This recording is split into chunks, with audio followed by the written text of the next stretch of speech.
Hey guys, AGYG Avid here, and I know the set is looking a little bit bare right now, but I'm gonna fix it up. But anyway, we are here today for one final Stranger Things conversation where I'm going to rank the 5 seasons from my least favorite to my favorite. There really isn't any antagonistic thoughts about any of these seasons. I might have some nitpicks here and there, some things that I don't like. But overall, I do enjoy each of these seasons to an extent, so don't be too harsh on me, Stranger Things fans. You guys can let me know what your list is down in the comments below, and let's get started with number 5. What is wrong with my boy? I don't understand. 11 what? So number 5 is Stranger Things Season 2, and I think a lot of people have Season 2 at the bottom just because the pacing of the season isn't the best when you look at other seasons. Compared to other seasons, it's not paced very well, where you have the start of the season, we're getting back into the swing of things with our core group of kids. Will's back in their lives, they're having fun, going to the arcade. We get Max in this season, played by Sadie Sink, who I think does a really good job as this kind of kid that is so beaten down by what she's been through and has had such a sucky life that she's kind of just pushing everybody away, but then she gets accepted into this group of boys, and she's kind of struggling with, like, do you want to be my friend or not, because they're hiding stuff from her because they don't want to get her involved in the dangers that are the Upside Down. And I think the stuff with her and Billy are really good. You get the beginning of Steve and Dustin's friendship in this season, which I really love across the board in this show. 11 is off somewhere else with Hopper. You have that one episode where she goes to see her sister. Horrible episode. Everyone in the Stranger Things fandom, I think it's unanimous, does not like that episode, which is insane. I mean, maybe there is someone that likes it. I can't speak for everybody, but for the most part, I don't think many people like it. But that's where the season really slowed down after it was actually picking up. At the start of it, it was kind of moving a little bit slowly. We're getting some of the stuff with Will being still under control by the Mind Flayer, being used as a spy. Some of that was kind of interesting, but also kind of repetitive because we're just kind of doing season 1 over again. We're like, there's something wrong with Will. We gotta get to the bottom of this. Bob Newby is a great character. I really like Sean Astin in that role. You get a bit more backstory for 11 with the sister and the stuff and all that stuff, the experimentation that she went through, which was interesting. You don't get a ton of Demogorgon action in this season. You get a lot of Demo Dogs, which are pretty cool.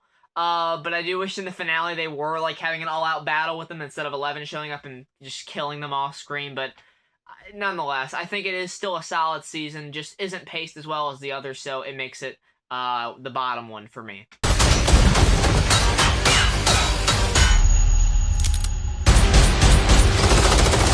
Number 4 is Season 5, the final season. A lot of people will probably have this at the bottom because I think Season 5 is, like, super hated amongst the fandom, at least from what I can see. A lot of people are satisfied with it. Once again, I don't want to speak for everyone, but I see a lot of discourse online about the finale and as the season as a whole. I had my thoughts about it. I know my finale review was kind of negative heavy, but I did end up giving it a 7 out of 10 overall as a finale and as a season, because I do think that the way that they handled the ending for these characters, at least most of them, is really fucking well done. I think the epilogue is some of the best stuff that we had in the entire season, where you get Mike and Hopper speaking, Hopper telling him, don't go down this path that I went down. You get him proposing to Joyce. You get the endings for Steve, Robin, Nancy, and Jonathan, which I really did enjoy. I think Steve being a teacher and a soccer or a baseball coach fits totally 100% to the character and the trajectory that he went on throughout the series. So I love that for him. I love the ending for Lucas. Dustin going off to school, having that moment at graduation was really fun. There's a lot of good moments with the characters in this season where you're getting to see Dustin and Steve kind of at odds, but have this resolution at the end where they're like, I miss my best friend and I missed you too, and they were kind of just having a hard time getting past that loss of Eddie. And I think the stuff with Holly and Max is pretty interesting. A lot of people didn't like Holly Wheeler having such a big role in the season. I didn't mind it. I would have rather spent a bit more time with our characters that we've known for 9 years, sure, But I think for what it was, I think it was an enjoyable side plot, and honestly, not even really a side plot, because I mean, it's got some big stakes to it. And I think the chase sequence in the hospital is really awesome with the demo dogs. Karen Wheeler kicking ass and taking names of the demo dogs, and even the Demogorgon in episode 1 when she's attacking it with the wine bottle. Karen Wheeler, my MVP. But yeah, it's definitely got some issues within the writing, stuff that does not make fucking sense. Wasting Linda Hamilton, and the ambiguity of Elle's fate really pissed me off, I'm not gonna lie to you.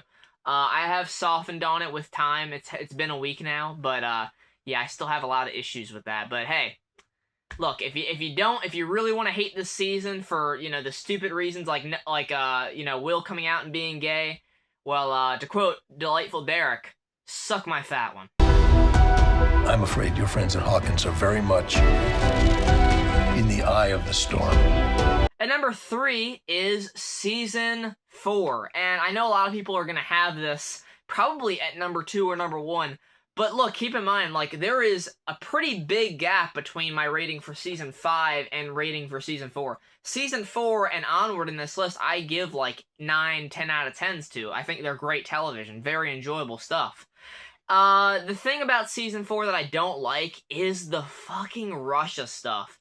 And also the fact that we have so many, like, storylines, like, being split up. I hate it in the show when the kids are constantly split up. I want the gang together. And I know in seasons, you know, 3 and even, like, 2 and, you know, plenty of 5, there are these diverging storylines going on where the characters are separated. But there is moments in the season where they do come together and they do fight everything in the end. Season 4, you don't really get that. You get these individual fights going on within the finale. You have Eddie and Dustin and the gang fighting in the Upside Down. You have Eleven going through her shit with Dr. Brenner returning, and get, you know, all of that stuff comes bubbling back to the surface. You have Max and Lucas and Erica having their own moments. So it's kind of a series of different events where characters are off doing certain things, where I just would rather have some unity to it all, you know? There are, of course, plenty of highlights within the season, like Eddie Munson. That character is just iconic for the season. For the one season that he's in, he made his fucking mark. And I love Vecna. I think he's really awesome. I like the guy that plays Henry Creel in general. I think he does a phenomenal job. It's just overall, I really like when the characters are coming together in the end, and this one kind of lacked that. Plus, you have us constantly going back to Russia, which is some of the most uninteresting stuff in the series to me personally. I love Hopper, I love Joyce, but God, I just don't like the Russia stuff. I'm not a fan of it. I'm not alone in that. I've seen plenty of discourse over that stuff, but I do love that the season goes for more of a horror direction, as the past seasons have been, you know, some, you know, pretty horrific moments here and there, but this one goes like fucking crazy with the horror, like Chrissy's death and stuff like that. So it's a season that I really, really do love, but it's just got some parts that drag for me and hold it back from being truly one of the best. I really think we should turn back. Did you guys hear that? And number 2, I'm going season 1, and that is going to bring up a lot of controversy because a lot of people say that season 1 was the best, and they cooked with that season. It should have been left as just one season. And, you know, once we get all these seasons, they're like, hey, probably should have just went back with season 1 and just ended it there. But I think there is a lot of really awesome stuff in season 1. We're setting up the characters, getting to meet Eleven, Mike, Dustin, Lucas, Will, everybody. I really do enjoy the mystery of the season. This really was back when the series felt like a really dark mystery series instead of a more action adventure horror thing that it's become now. But I still do appreciate that stuff. But this more grounded mystery season was really something awesome. It was something special for Netflix back then. Of course, there is nostalgia involved here, seeing, you know, Finn Wolfhard being this big, seeing Millie Bobby Brown this young.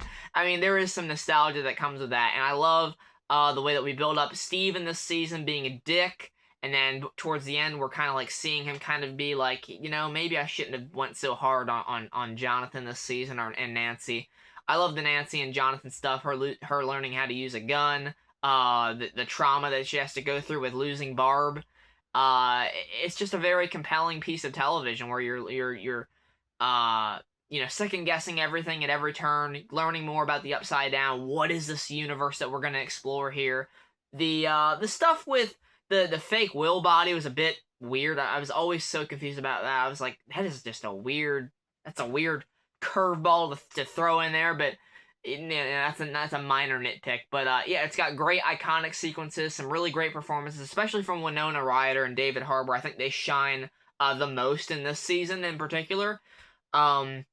But yeah, I think it's a great start to the series, and it's an iconic piece of television, whether or not you look at the trajectory of where we go in the series.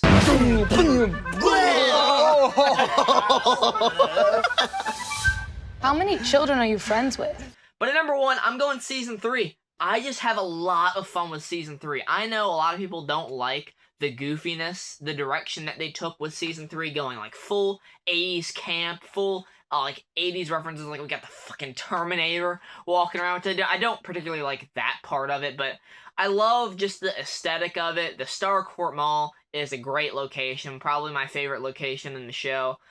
You get the Scoops Ahoy stuff with Steve. We meet Robin. We have that whole group of Steve, Robin, Dustin, and Erica, which was my favorite parts of the season right there.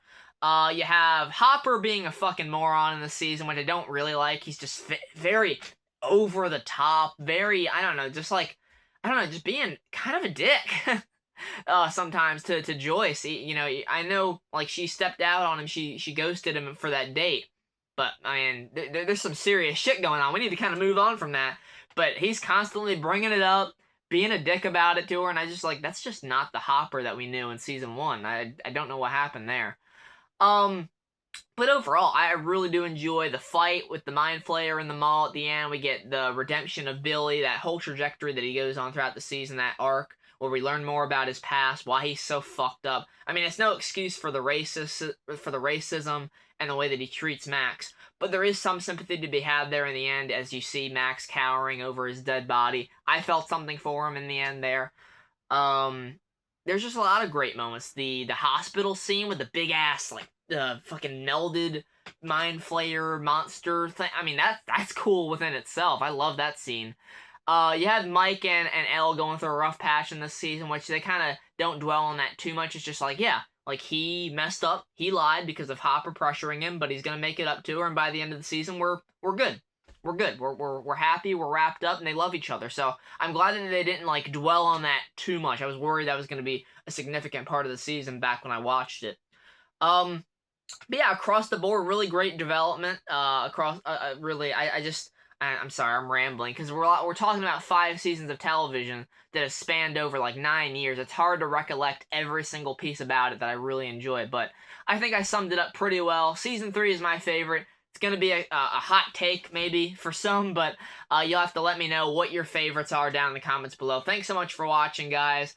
Check out the reviews for Season 5 if you haven't already, and stay tuned for my first movie review of 2026 with Primate. I'm excited. So I'll catch you guys for that. Thanks so much for watching. Take care, and goodbye.